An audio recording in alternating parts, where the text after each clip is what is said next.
Assalamualaikum warahmatullahi wabarakatuh. Perkenalkan, nama saya Dilah Nadiratun Upus dengan NIM 1915210, jurusan Bimbingan Konseling Islam UIN Sultan Maulana Hasanuddin Banten. Di sini saya akan menjelaskan tugas bimbingan rohani Islam dengan dosen pengampu Ibu Eni Nuraini. Baiklah, saya akan menjelaskan hasil observasi yang saya lakukan di Rumah Sakit Aji Darmo Rangkas Bitung. Berdasarkan hasil penelitian dan observasi yang saya lakukan, pelaksanaan bimbingan rohani Islam di Rumah Sakit Aji Darmo telah terjadwal dengan baik, sehingga pelaksanaan bimbingan rohani Islam dapat berjalan dengan efektif. Model yang dilakukan adalah secara langsung dan tidak langsung, dilaksanakan secara berkelompok, yakni pertemuan seluruh pasien yang beragama Islam, yang mana dalam pelaksanaan bimbingan rohani Islam tersebut dipimpin oleh seorang ustadz yang memang bertugas di bidang bimbingan rohani Islam di rumah sakit tersebut. Adapun ruangan yang digunakan untuk pelaksanaan bimbingan rohani Islam ini juga dilengkapi dengan fasilitas berupa tikar, jilbab, peci, AC, mikrofon, dan buku Yasin.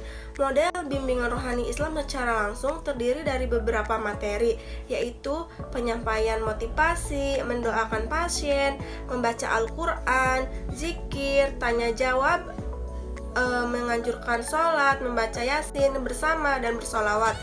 Sedangkan bimbingan rohani Islam secara tidak langsung terdiri dari audio, buku atau gambar, serta tulisan berupa ayat Al-Quran dan hadis yang dianjurkan untuk dibaca oleh pasien. Adapun dampak bimbingan rohani Islam terhadap pasien merupakan respon yang diberikan oleh seorang pembimbing rohani terhadap pasien, yang mana semua itu akan tertuju pada kesehatan pasien. Setelah dilakukannya bimbingan rohani secara rutin, terdapat banyak perubahan terhadap diri pasien di Rumah Sakit Aji Darmo Rangkas Bitung. Tidak hanya pasien yang merasakan adanya perubahan pada dirinya, sejumlah penjaga dan perawat di setiap kamar di pasien Rumah Sakit Aji Darmo juga berpendapat seperti itu. Ada salah satu pasien yang berpendapat dan beliau mengatakan, ibu sangat senang jika pasien di setiap kamar rajin dan secara sukarela giat mengikuti jam kegiatan bimbingan rohani Islam karena dapat perubahan dari pasien.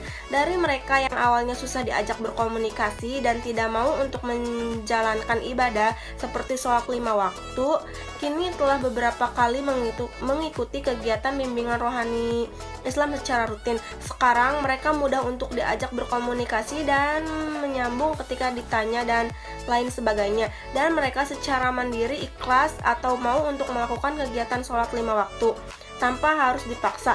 Mungkin perawat-perawat hanya mengingatkan waktu sholat seperti itu saja.